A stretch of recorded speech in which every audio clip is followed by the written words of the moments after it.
இன்னும் 3 மாசம் அளவுல உன் கண்ணுக்கு வந்து நிற்கும். சரியா? நீ யாரை நினைச்சு இந்த இடத்துல வந்து நிக்கிறியோ, அது எந்த பொருளை நினைச்சு இந்த இடத்துல நிக்கிறியோ அந்த பொருள் உன் கைக்கு வரும். சரியா? உன் குடும்பத்துல நிறைய சோதனை ஏற்றி வந்த, ஓஹோன்னு வளர்ந்து கொடுத்த, இப்ப எல்லாமே அடிமட்ட நேரத்துல நின்றுச்சு. சரியா? நீ போற இடமெல்லாம் உனக்கு ஒன்னா நின்ன நேரத்துல இப்ப போற இடத்துல எல்லாம் தடங்களை கொடுத்து வருதுப்பா. உன் கூட பழகுற பழக்க வழக்கத்துல 2 பேரும் சரியில்லைப்பா. உன்னோட எண்ணத்துல உன்னோட தொழிலையே அடிவகத்திலே கைய வைக்க பாக்குறாங்க. அதை பார்த்து நில்லு. ஒரு ஆளை நான் விலக்கி கொடுத்துட்டேன், ஒரு ஆளு நிக்குது. சரியா? பார்த்து சூதானமா இருந்துக்க.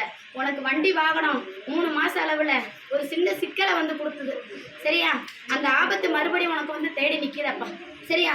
அந்த ஆபத்து வண்டி வாகனம் போகும்போது தனி கையில எப்பயுமே இருக்கட்டும். குடும்ப சூழ்நிலையில குடும்பத்துல சின்ன சின்ன பிரச்சனை நிக்குது. உன் மேல வீணான ஒரு சொல்லு வந்து நிக்குது. சரியா? அந்த சொல்லை நான் சுத்தப்படுத்தி கொடுக்குறேன். சரியா? 9 நாளைக்கு நீ எந்த இடத்துல நான் அமைஞ்சுட்டு இருந்தாலும் அந்த இடத்துல நீ போய் ஒரு கனி வாங்கிட்டு போக உனக்கு நான் வெற்றியை கொடுக்குறேன். சரியா? அதை எடுக்கணும்னு நான் சொல்லியிருந்தேன். சரியா? இது வச்சிருந்தது உன்னோட வழியிலன்னு நான் சொன்னேன். சரியா? அதை எடுத்தா எல்லா பிரச்சனையும் சீட்டு. வச்சது யாருன்னு நீ இந்த இடத்துல நிற்கிற. சரியா?